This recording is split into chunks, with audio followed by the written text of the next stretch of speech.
Hello લવરિયા, welcome to Shweta Jain official નામની YouTube ચેનલમાં હું તમારા બધાનું હાર્દિક સ્વાગત કરું છું।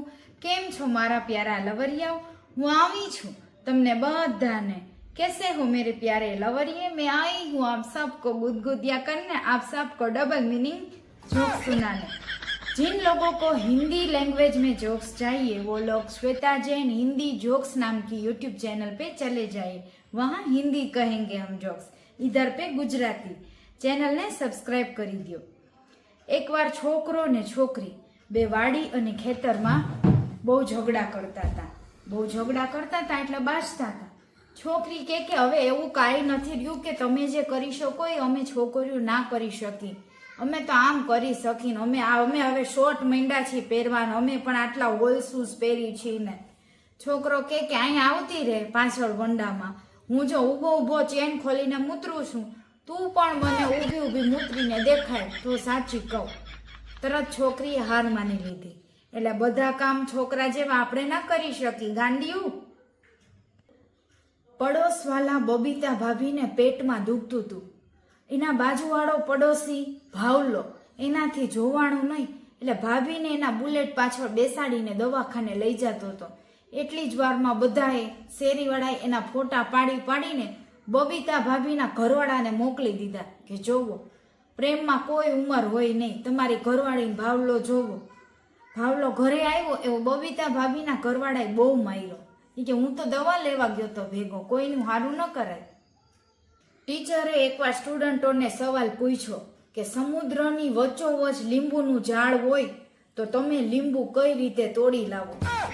બે ત્રણ છોકરીઓ બોલી, અમે ચકલિયું બનીને લીંબુનું ઝાડ ઉપરથી લીંબુ લઈ આવી। ટીચર કે ચકલી તને તારો બાપ બનાવશે અને ઈ મને કહો કે સમુદ્રની વચ્ચે લીંબુનું ઝાડ કોણ તમારો બાપ ઉગાડશે? ઘેલ સફાવ, બે જાઓ હેઠા ભેન ઠોકણાવ।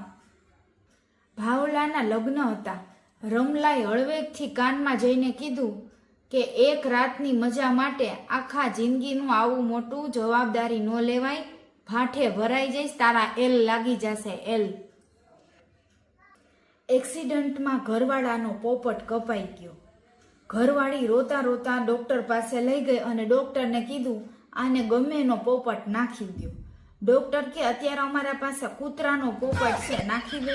તો કે ના, કૂતરાનો તો એને પેલાય હતો, કઈ ગધેડાનો હોય તો મેળ કરો ને ડોક્ટર સાહેબ।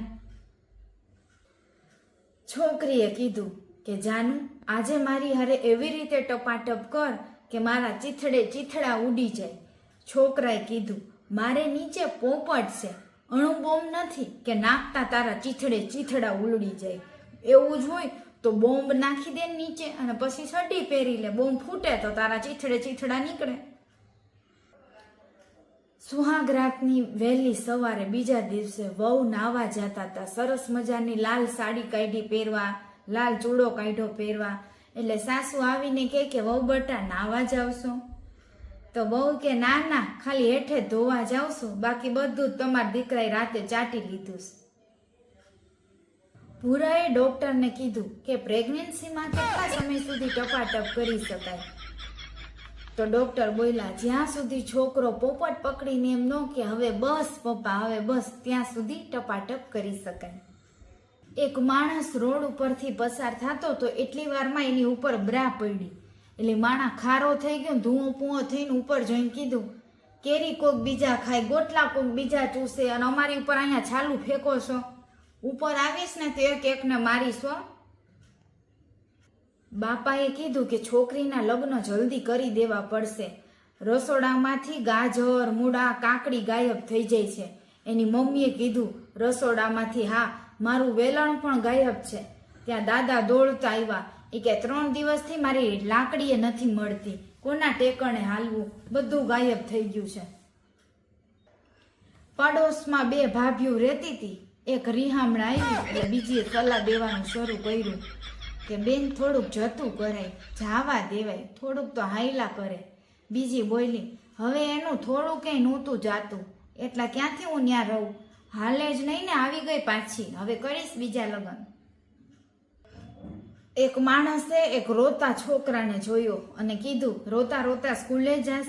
છોકરાઓ એટલો માર ખાઈને જતો તો એનો મગજ ફરી ગયો. એ કે ના ના, સ્કૂલે જઈને ટીચરને ઠોકવા જાઉં છું એટલે રોઉં છું. છોકરી ગમે એટલી સ્વીટ હોય, દેખાવડી હોય, ગોરી ચીટી હોય, પણ એ મૂતરે ને તો એ વાસ તો આવે જ. એની મૂતરવાય ગાંડા થાવમાં.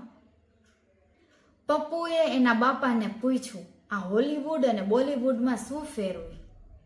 પપ્પા બોલ્યા, બેટા, હોલ બતાવે ને ફિલ્મમાં હિરોઈનના એ હોલીવુડ, અને બોલ બતાવીને કામ ચલાવી લે ને એ બોલીવુડ વાળા. બોલીવુડમાં બોલ ન બતાવે ને ત્યાં લગી તો પિક્ચર હિટે ન જાય. સૈયારા તું તો બદલા નહીં એમાં ખાલી હિરોઈને ચડ્ડી ઉતારી હતી દરિયા કિનારે, એમાં આટલું હિટ થઈ ગયું. અને ખોટે ખોટા રોયે રાખે. રોતા તા એટલે કેમ કે એની પાસે કોઈ ગર્લફ્રેન્ડ હતી નહીં, એના પાસે કોઈ ચડ્ડી ઉતારવા વાળું હતું નહીં, એટલે રોતા હતા. બાકી કાંઈ સૈયારામાં હતું નહીં. અસલી રોવાનું તો ધુરંધરમાં હતું, ત્યાં તો રોયાય નહીં. પૂછ્યું એની ગર્લફ્રેન્ડને કે જાનું, તું હમણાંથી ચડ્ડી કેમ નથી પહેરતી? છોકરી બોલી, મેં મારા વર હારે એવી કસમ ખાધી છે કે હું તમારા સિવાય કોઈ આગળ મારી ચડ્ડી નહીં ઉતારું. જો હું પહેરતી જ નથી તો મારે ઉતારવાનો સવાલ જ ક્યાંથી? હાલ મોજ કરીએ બકા વાડીમાં. ભિખારીએ કીધું, શેઠ 1 રૂપિયો આપો ને મને, મેં છેલ્લા 3 દિવસથી નથી ખાધું. શેઠ બોલ્યા, 1 રૂપિયો આપું તો શું થઈ જવાનું છે તારું 1 રૂપિયામાં? એ કે કાંઈ નહીં, 3 દિવસથી ખાધું નથી ને તો વજન કાંટો કરી લઉં, કેટલું વજન ઘટ્યું નહીં જોવું છે મારે. શેઠ કે લે. એકવાર શેઠાણી નોકરાણીને મારતી હતી કે તે મારી નવી ચડ્ડી ચોરી લીધી, નવી ચડ્ડી ચોરી લીધી. શેઠાણીએ ખૂબ માર ખાધો. પછી કંટાળીને શેઠ પાસે ગઈ કે હવે શેઠાણીને સમજાવો, એને કહો કે હું ચડ્ડી જ નથી પહેરતી, તો એની ચોરવાની બહુ દૂરની વાત. ત્યારે શેઠ બોલ્યા કે રેવા દે, એ ચડ્ડી જ નથી પહેરતી, એ મને ખબર છે. શેઠાણીએ પેલા નોકરાણીને તો મારી, હવે એના વર શેઠને પણ મારે છે. શિક્ષકે ક્લાસરૂમમાં બધાને પૂછ્યું કે મચ્છર બહુ વધી ગયા છે, મચ્છર પેદા થતા અટકાવવા, મચ્છર ઉત્પન્ન થતા અટકાવવા આપણે શું કરવું જોઈએ? છોકરાઓ કે એટલું નાનું તો પોપટનું એનું કવર ન બન્યું હોય ને મેડિકલમાં તો કેમ અટકાશે? ટીચરે ખૂબ માર્યો અને કીધું, અરે ગાંડા, ચોખ્ખાઈ રાખવાથી, ફિનાઇલના પોતા રાખવાથી, જ્યાં ત્યાં કચરો ના ફેંકીએ તો પણ મચ્છરને પેદા થતા અટકાવી શકીએ છીએ.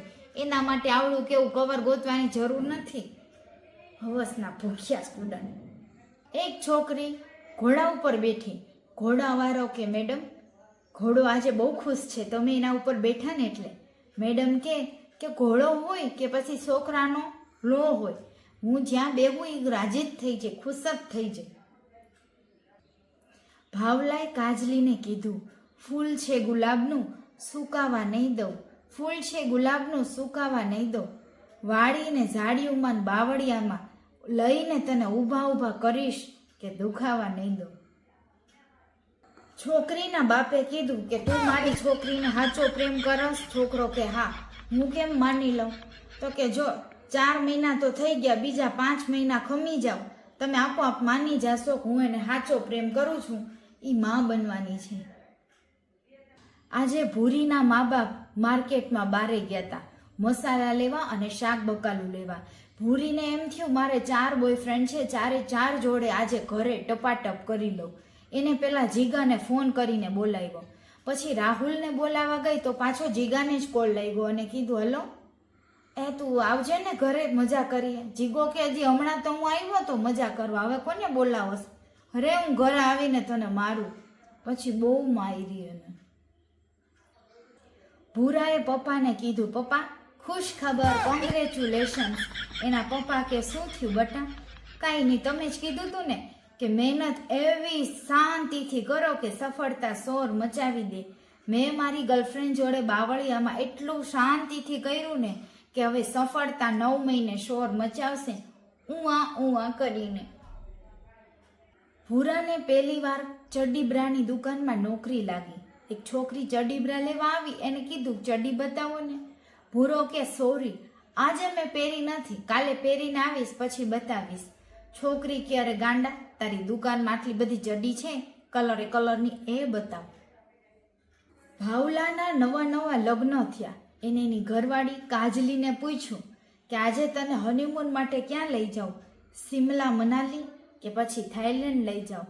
કાજલી કે જ્યાં લઈ જાવ ત્યાં લઈ જાઉં, મારે તો બસ તમને દેવાનું છે ને પગ પોળા કરીને, અહીં દઉં કે અહીંયા દઉં, શું ફેર પડે. ના ના ના પપ્પુ પડોશીને પૂછવા ગયો કે કાલે રાત્રે તમારા ઘરે 2 થી 3 વાગે 1 કલાક અવાજ આવ્યા, તમે શું કબૂતરને દાણા નાખતા હતા? તો પડોશી કે ના ના, હું તો તમારી ભાભી જોડે ટપાટપ કરતો હતો આ કરીને, એટલે એવો અવાજ આવ્યા. લવરિયાઓ, આ જોક્સ તમને કેવા લાગ્યા? ગમ્યા હોય તો ચેનલને લાઈક, શેર અને સબસ્ક્રાઈબ કરી દેજો.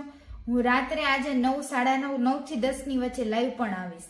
ચેનલને લાઈક, શેર, સબસ્ક્રાઈબ કરી દો. બાય બાય, રાધે રાધે, જય શ્રી કૃષ્ણ, જય જીનેન્દ્ર.